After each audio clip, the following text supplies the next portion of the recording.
The Siege of Turin was undertaken by Philippe II, Duke of Orléans and General Louis d'Orbison de la Feuillade against the Savoyard city of Turin during the War of the Spanish Succession. The French Royal Army was unable to break down Turin's defences or obtain the city's surrender. The besiegers were attacked on the 7th of September by a Habsburg Austrian relief column under Prince Eugene of Savoy and Victor Amadeus, Duke of Savoy, and routed at the Battle of the Stura. The Siege of Turin was broken and the withdrawal of French forces from northern Italy began, coupled with its twin disaster in Flanders, the destruction of a French army at the Battle of Ramillies. Turin marked 1706 as the Annus Horribilis for Louis XIV of France. Background: at the outbreak of the conflict, Victor Amadeus, backed by his cousin Eugene, generalissimo of the imperial troops,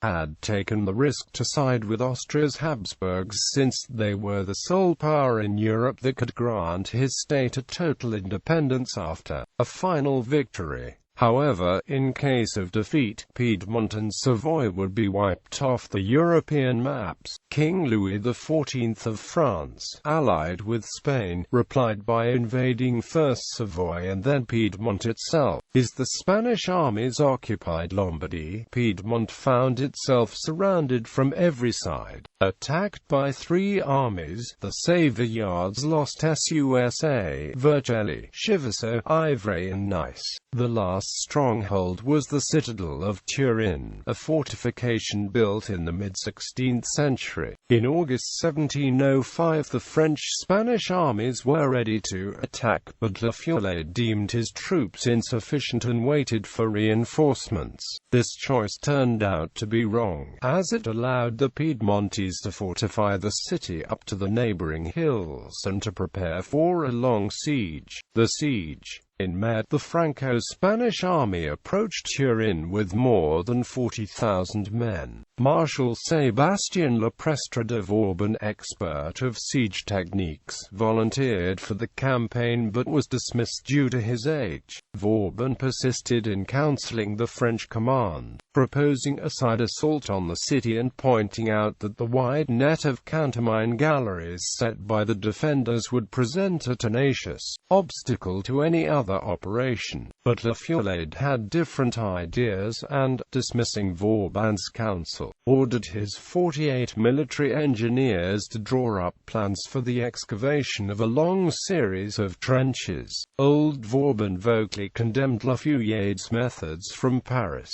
publicly offering to have his throat cut if the French succeeded in taking Turin on La Feuillade's chosen point of attack. Digging began on the 14th of May, although La Feuillade's lines never fully surrounded Turin. The siege began in June and was pursued for 3 months against dogged resistance. The besieged, supported by the active participation of the population to the battle, offered a strenuous defense, inflicting heavy losses on the attackers. Fighting continued during the whole summer of 1706. Relief. On the 17th of June, Victor Amadeus left Turin to meet Eugene, who was marching from the Trentino with Austrian troops under his command. The heroic deeds of the defenders, including the famous sacrifice of Pietro Micca, who had himself exploded in a gallery together with a French party in order to save the citadel, seemed however in vain at this point, with the city totally surrounded and heavily shelled, and the French lines nearing the first bastions of the citadel. Epilogue. On the 2nd of September the two Savoyards analyzed the tactical situation from the hill of Superga, which commands Turin and the neighboring area, while the defenders pushed back the last attack fueled only by desperation. They decided to outflank the besiegers with the bulk of the Austrian army, including part of the cavalry, in the northwestern part of the city, which was deemed the most vulnerable part of the Allied front. The maneuver succeeded and the Austrians managed to set up camp between the Dora Riparia and the Stura.The Lanzo rivers. Eugene declared, "These men are already half defeated. The final clash began at 10 a.m. on the 7th of September with an attack against the entire front of the besiegers. After 3 failed attacks, the Prussian infantry led by Leopold I, Prince of Anhalt-Dessau, was able to break the French right wing because the Le Marine regiment ran out of ammunition. 2 attempts to relieve the pocket formed in this way were driven back and the Allied army began to collapse the French position. When Count Weyrich Philip von Dorn ordered the city's garrison to break out against the left wing of the French-Spanish army, it started to break up, with soldiers plunging into the Dora Riparia in an attempt to save their lives.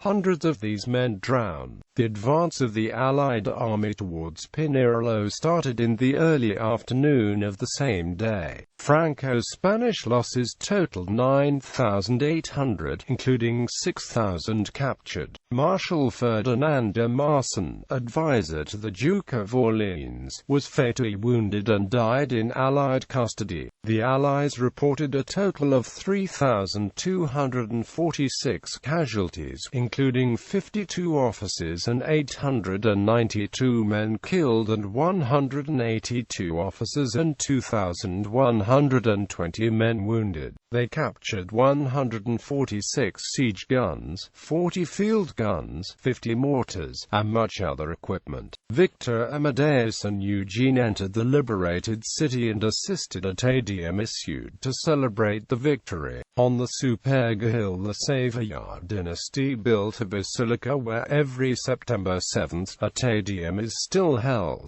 John Churchill, 1st Duke of Marlborough, wrote of the relief of Turin, "It is impossible to express the joy it has given me, for I not only esteem, but I really love that prince. This glorious action must bring France so low, that if our friends could but be persuaded to carry on the war with vigor 1 year longer, we cannot fail, with the blessing of God, to have such a peace as will give us quiet for all our days." To the east, a French victory over a Hessian corps at Castiglione was not enough to regain initiative or to check the Allied advance, and the French retreat from Turin effectively left the Allies free to invade southern France. After the failed siege of Toulon in the following year, no significant military event took place on the Italian front until the Treaty of Utrecht. New research. 2006 was the 3rd centenary of the siege and the Battle of Turin. 3 important study congresses and up to 40 books were published on this occasion. One of them, L'Aquile I Gigli, una storia mai scritta, is particularly important, since it gives for the first time a realistic account of the military operation, eliminating the traditional, but unreliable, account of those events. In particular, it points out how the firepower of the Prussian infantry and the shortcomings of the French logistics were the major causes of the defeat of the French-Spanish alliance. Another important work was written by P. Bevilacqua and F. Zanoni, Mastri da Muro e Picchipiata al Servizio del Duca, Rebuilding, on the basis of unpublished documents. The construction of the fortress countermine systems, fully realized in the months preceding the beginning of the siege.